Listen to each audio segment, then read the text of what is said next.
आज की कहानी है मेरे माता पिता को भगाकर कलेजे में ठंडक मिल गई होगी पत्नी जी। दोस्तों, कहानी शुरू करने से पहले अगर आपने हमारे चैनल को सब्सक्राइब नहीं किया हो तो कर लीजिए ताकि आपके पास पहुंच सके हर नया वीडियो। ये तो तुम्हारे लिए किसी गुड न्यूज से कम नहीं होगा ना नियति। अब तो कलेजे में ठंडक पड़ गई ना। माँ बाबूजी अब यहाँ कभी नहीं आएंगे। 1 महीना भी तुम उन लोगों को अपने घर में रख नहीं पाई सी। नियति, शर्म आती है मुझे तुम पर। कैसी बहू हो तुम जिसे अपने सास ससुर का साथ रहना रास नहीं आया। अरे कुछ ही दिनों के लिए ही तो आए थे पर वह भी तुम्हें बर्दाश्त नहीं हुआ। अरे वे तो आ भी नहीं रहे थे, मैंने ही जिद किया। वह तो आने को राजी हुए थे पर यहाँ तुमने उन्हें इतना जताया कि वह यहाँ से जल्दी चले गए। गुस्से से नितिन नियति को बोल रहा था, देखो नितिन, ये ऐसी तोहमत लगाना बंद करो। और मैंने उन्हें नहीं भगाया बल्कि वो अपनी मर्जी से गए हैं यहाँ से। और देखो, जाते जाते भी उन्हें चैन नहीं आया, इसलिए हम दोनों में फूट डालकर चले गए। तभी तुम्हारे मुंह से ऐसी कड़वी बोली फूट रही है मेरे लिए। नितिन गुस्से से तिल मिलाते हुए नियति कहती है, खबरदार जो ऐसा कहा तो नियति और हाँ, मेरे माँ बाबूजी ने एक लफ्ज भी नहीं कहा इतना होने के बाद भी। पर मेरी भी आंखें हैं जो देख लेती हैं तुम्हारी हरकतों को। अरे उनका उठना बैठना भी तुम्हारी आंखों में खटक जाता था। अभी उसी दिन तो बोल रही थी मुझे कि तुम्हारे माँ पिताजी दिन भर सोफा पर बैठकर टीवी देखते रहते, ऐसे में मेरी प्राइवेसी खत्म हो रही है। वह तो बेचारे ऐसे भी एक जगह बैठे रहते थे पर ये भी तुम्हें खटकता था। इसी तरह 10 दिन पहले जब बाबूजी मार्केट से लाल साग लेकर आए थे और उन्होंने कहा कि आज बहू खाने में लाल साग बना देना, तब तुमने क्या कहा याद है? बाबूजी, आज तो खाना बन गया है तो दूसरे दिन बना दूंगी। और वह दूसरा दिन आया क्या नियति? नहीं आया ना। और ऐसे ही जब वह कुछ रहे भी साथ देते थे तब तुम कैसे उन्हें सुना दिया था याद है? माँ बाबूजी में कोई दूध पीती बची नहीं कि हर चीज में अपनी नसीहत दे देते हैं। मैं पढ़ी लिखी हूँ, मुझे भी ज्ञान है, ऐसा ही कहती थी ना नियति। नितिन चिल्लाते हुए नियति को कहता है, हाँ नहीं आया वह दिन क्योंकि मैं भूल गई बनाना। और जब याद आया तो साग सूखी थी इसलिए मैंने नहीं बनाया। और ऐसे भी वह पत्ते की सब्जी सिर्फ माँ बाबूजी को ही पसंद न था ना। ऐसे जब तुम्हें ये सब दिख रहा था तो उस समय क्यों नहीं बोले जो अभी जली कटी सुना रही हो? नितिन मुंह आरा टेढ़ी बनाते हुए नियति कहती है, हाँ सुना सकता था पर मेरी माँ ने हर बार मुझे रोक लिया था।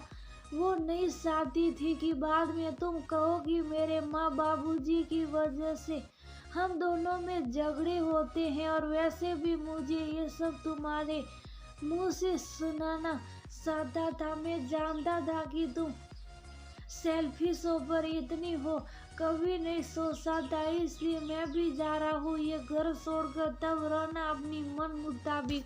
आज मेरे माँ बाबूजी तुम्हारे प्राइवेसी में खटक रहे हैं, कल मैं इसलिए रहो अकेले अपनी मन मर्जी के अनुसार। ऐसा कहकर गुस्से से नितिन अपना बैग निकालकर कपड़े भरने लगता है जिसे नियति देखकर डर जाती है और मन ही मन सोचने लगी कहीं सही में नितिन उसे छोड़कर न चला जाए।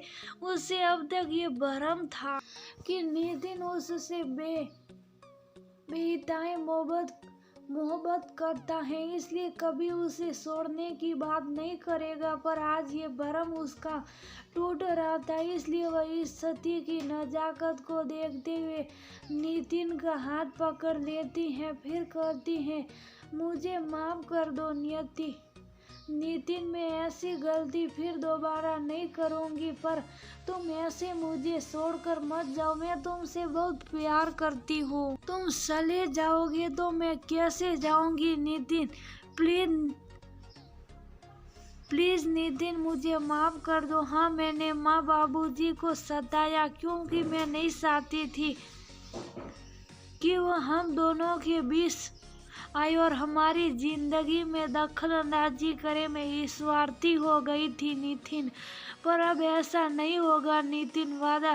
कैसा विश्वास कर लूं नियति तुम्हारी बातों पर? मुझे ये तुमसे उम्मीद नहीं थी। मैंने भी तुमसे सच्ची मोहब्बत की है नियति, पर अपने माँ बाबूजी के प्यार और उनके सम्मान से ज्यादा नहीं। जिस प्रकार तुम कुछ सालों के प्रेम से दूर जाने के डर से भयभीत हो गई, सोचो मेरे माता पिता ने जो मुझे प्रेम दिया है 28 साल, उनकी हालत क्या होगी। माफी ही मांगनी है तो मेरे माँ बाबूजी से मांगो और उनसे वादा करो कि हमेशा उनका सम्मान करोगी और उनकी भावनाओं की कदर करोगी। माँ बाबूजी को फोन लगाते हुए नियति की तरफ बढ़ता हुआ नितिन कहता है, माँ बाबूजी, मुझे माफ कर दीजिए। मुझसे जो भूल चूक हो गई है उसे भूल जाइए और मैं वादा करती हूँ कि आगे से कभी आप लोगों को शिकायत का एक मौका भी नहीं दूंगी और कभी आपके और आपके बेटे बीच दूरियां पैदा नहीं करूंगी। रोते हुए नियति कहती है, बस कर बेटा, समय पर अपनी गलती का एहसास हो जाना ही सबसे बड़ी बात है। हमेशा खुश रहो, यही हमारा आशीर्वाद है। कहकर नितिन के माता पिता फोन रख देते हैं, इस तसल्ली के साथ कि उम्र के अगले पड़ाव में फिर कभी ऐसा समय दोबारा नहीं आए। अक्सर देखा गया है कि जब बेटा बहू बाहर अपने माता पिता से दूर शहर में रहते हैं और ऐसे में कुछ दिनों के लिए सास ससुर बहू बेटे के पास रहने जाते हैं, तो बहू को सास ससुर का आना कुछ खटक सा जाता है और वो हर संभव कोशिश करती हैं अपने सास ससुर को जल्दी वहाँ से भगाने की, जो बहुत गलत है।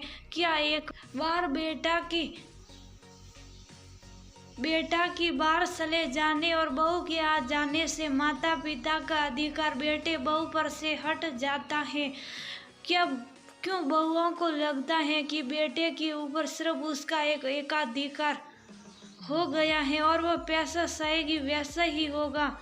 ये एक विचारणीय प्रश्न है। इसलिए समय रहते ही बेटे को बहू को सच का आईना दिखा देना चाहिए ताकि वह भविष्य में ऐसी गलती दोबारा ना करें।